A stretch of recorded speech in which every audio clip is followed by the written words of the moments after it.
One of the core teachings in Buddhism revolves around this word dukkha, often translated as suffering, but maybe a more satisfying translation is unsatisfactoriness. Suffering implies that this world is a place full of pain, and we all know that isn't the case. There's a lot of joy, a lot of pleasure in this world. What the Buddha was pointing at was not that there isn't joy, not that the world is a place of permanent suffering, but that there is a sense of dissatisfaction. That even in the midst of the most enjoyable experience, there can be an element of dissatisfaction. The reason being that everything that arises upon conditions, once those conditions pass, will itself decay, dissolve, fall away. Maybe we can think of that in terms of when we go on a holiday. We look forward to a holiday and it's amazing. It's like, and we get there and the first week is great. Most of the second week is enjoyable, but then we get to that point where we start thinking, we're going to be back at the office in 3 days' time. And then suddenly nothing has changed about the circumstances. We're still in this place where we can enjoy 3 more days of holiday. But the thought, it is going to come to an end, or in 3 days I will be doing this again, going back to our old routine, brings up this feeling of discomfort, dissatisfaction. And so instead of enjoying that time, it's overshadowed by the thought of what is to come. The Buddha gave a beautiful metaphor for dukkha. He said that it's like travelling in a cart with a badly fitting wheel. And so however comfortable we try to make ourselves on our journey, every so often there be a judder, a shake, and we'll be made uncomfortable. When I was teaching recently in a meditation session, the image came to me of it being like lying in a bed where there's a spring that has gone. And as comfortable as we make ourselves on this mattress and we're trying to have this lovely night's sleep, and then every so often we just roll over and we get this spring in our back. So really the Buddha was saying that this is what life is like. It might be the most wonderful, comfortable, enjoyable experience a lot of the time. But it is like lying on this mattress with a spring that's gone. As comfortable as we make ourselves, every so often we're going to just roll over and be like, that hurts. And then try to get comfortable again. The things that we love break. The people that we love leave us, or whether that's physically because we separate, or at some point someone dies, and then there's the pain of separation. So the Buddha taught out of compassion. He wasn't saying, life is suffering, and so we should just wear horsehair and flagellate ourselves because everything's so bad. He was saying, there is suffering, and there is an end to suffering. So our practice is about exploring how do we wake up to our natural state, to what in Buddhism is called Buddha nature. So the enlightened state, the state in which there is no suffering, a state where there is no longer the perception of self and other, where there is no longer an identification with being inside a particular body, but instead connecting with the experience of flow.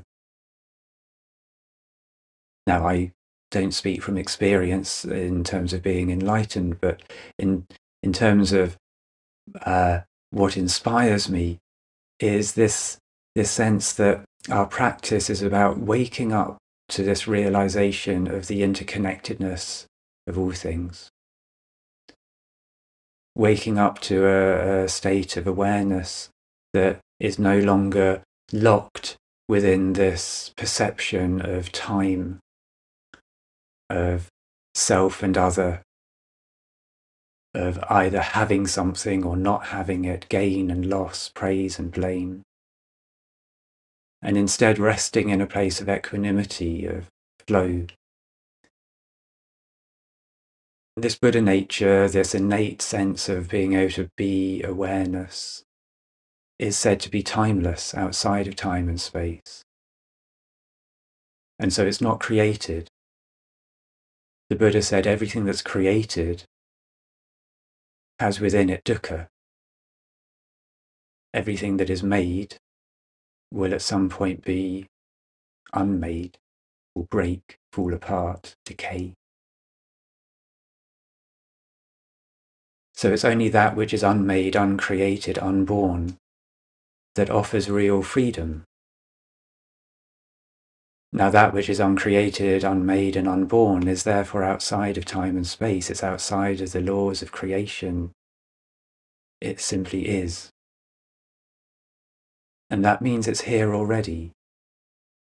So from a Buddhist perspective, that which we seek is what we already are. How can we reach Buddhahood? How can we attain enlightenment? That implies it's something that is on a timeline, and it happens to me at some point in the future. So on the ultimate level, I can say I am enlightened. But so are you, so is everyone. But we're in this dream where we have forgotten our true nature, and we're dreaming ourselves as these beings who are isolated in these bodies, seeking something, looking for happiness, forgetting that it's actually here, right now. So as you go about your day, maybe noticing those moments where the ill-fitting wheel of the cart gives you a judder.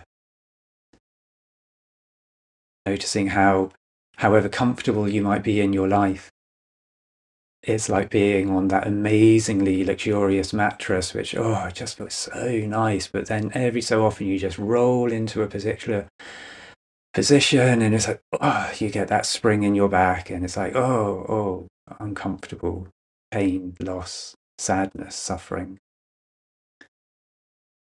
And we can either spend our whole lives trying to find the comfortable spots on the mattress and then desperately trying not to roll onto the spring, or we can get out of bed, we can wake up,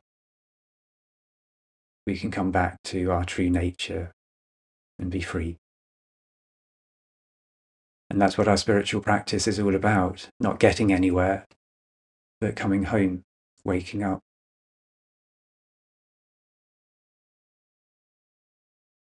So enjoy noticing. The more that we notice the nature of dukkha, the more that we can increase that wholesome desire to wake up. And rather than thinking there's something wrong with you because you're suffering, recognizing this is the nature of existence. This is everyone's experience of life. And so then we start to build compassion for ourselves and compassion for others. As we look around us and see myself and every other being is caught in this process of looking for happiness, trying to find their comfortable little bit on the mattress, trying desperately not to roll onto that broken spring and experience pain. And yet all of us have the potential to be free as well. And so we can fuel our practice, whatever our practice might be, that helps bring us closer to that waking up, that realization of our true nature. So be well, everyone, and enjoy exploring whatever your practice is, and enjoy connecting and opening more deeply to the bliss that you are.